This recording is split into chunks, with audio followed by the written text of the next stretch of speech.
Hi friends, welcome to the Chickadee Knitting Club. My name is Caitlin and today we're going to learn the knit stitch for lefties. In the knitting world, the word stitch has a few different meanings.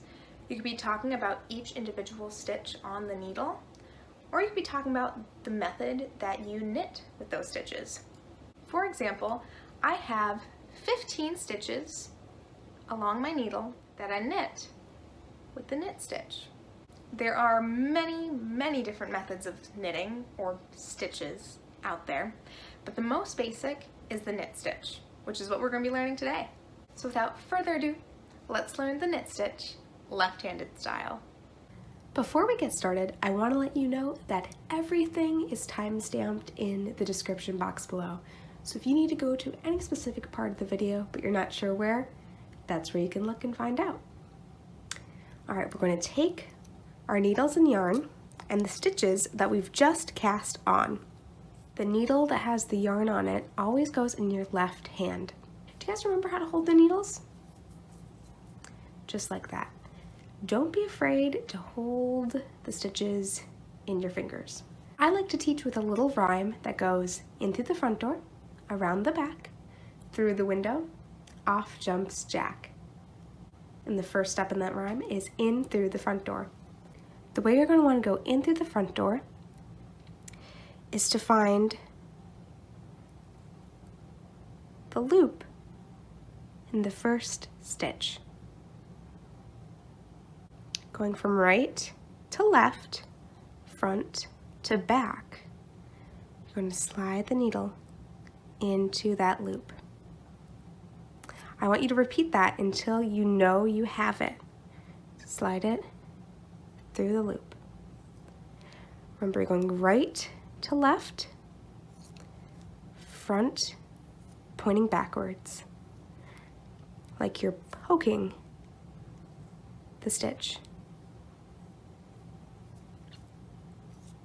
Let's do that a few more times. In through the front door, in through the front door, in through the front door.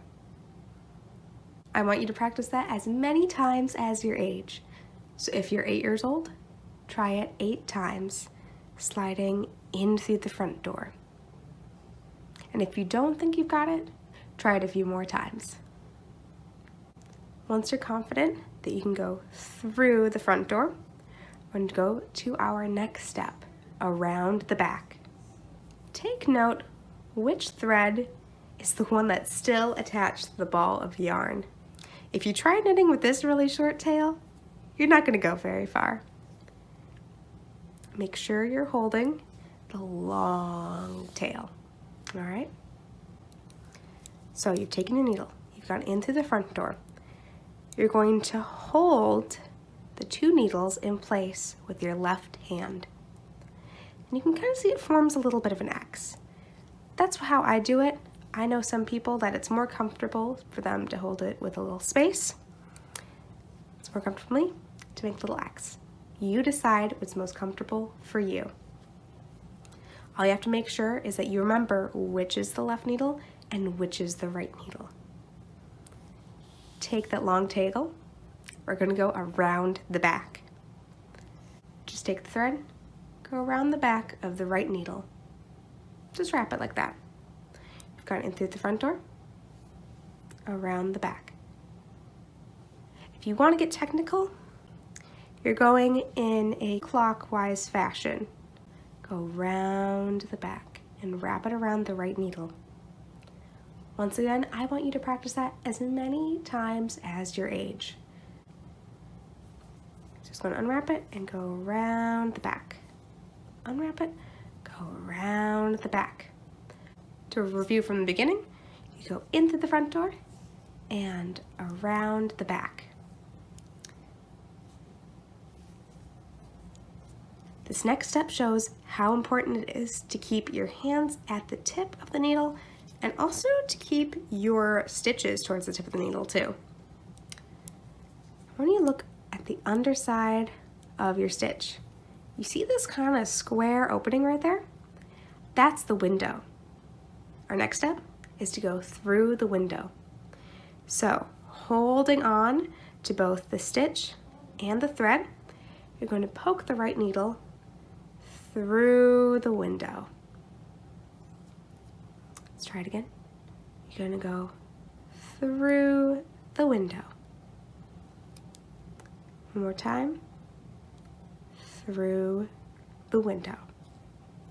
Practice that as many times as you need. We've gone in through the front door, around the back, through the window. The next one is the easiest of them all. Off jumps Jack. Where you just take that loop and slide it right off. You're going to want to give it a little tug. But again, make sure that the stitch is on snugly, and yet you still can slide it. And with that, I want to congratulate you on your very first knitted stitch.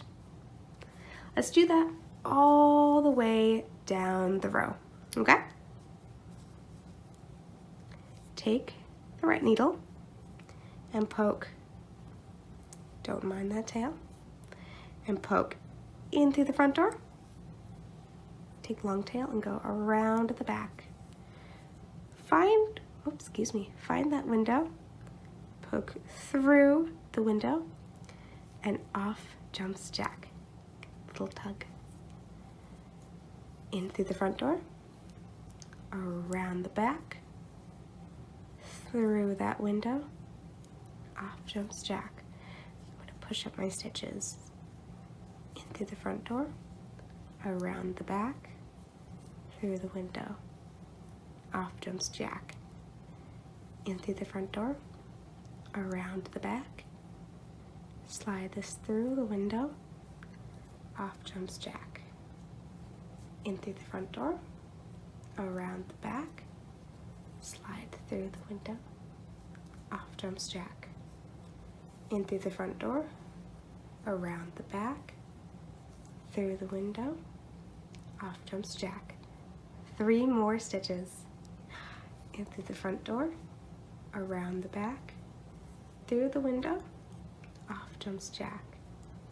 In through the front door, around the back, all the way through the window, off jumps Jack. In through the front door, around the back, through the window, off jumps Jack. You've done your very first row. Yay! All that's left to do is move the stitches to your left hand, the empty one to your right hand, and start all over again. And I forgot to mention this while I was originally filming, but if you keep doing the knit stitch over and over and over again, row after row after row, you will have a pretty cool looking project. I do want to talk about common mistakes in another video and how to manage them. But I think it's really important to understand that it's okay if you make mistakes. It doesn't mean that you're a bad knitter, it just means that you're learning. I've been knitting for, 5 or 6 years, and I still make tons of mistakes. Ask any seasoned knitter, even if they've been knitting for 50 years, they still make mistakes. It's okay if you've only been knitting for 1 week and you find yourself making a lot of mistakes. There's nothing wrong with that. But if you are having a lot of trouble and you can't figure it out, you are more than welcome to comment on this video and ask for help. Thank you so much for watching. I hope this was a helpful video to teach you the knit stitch. Just like in the cast on video, you are free and welcome to use this video however you need, rewatching the parts that you need extra support in, and pausing and slowing down where you need that too. This video's question is, if you could have any superpower, what would it be and why? I think I'd like the superpower of convenient helpfulness, where I just happen to be in the right place in the right time when someone needs it. So what would you like your superpower to be? Feel free to share in the comments below. I'll see you soon.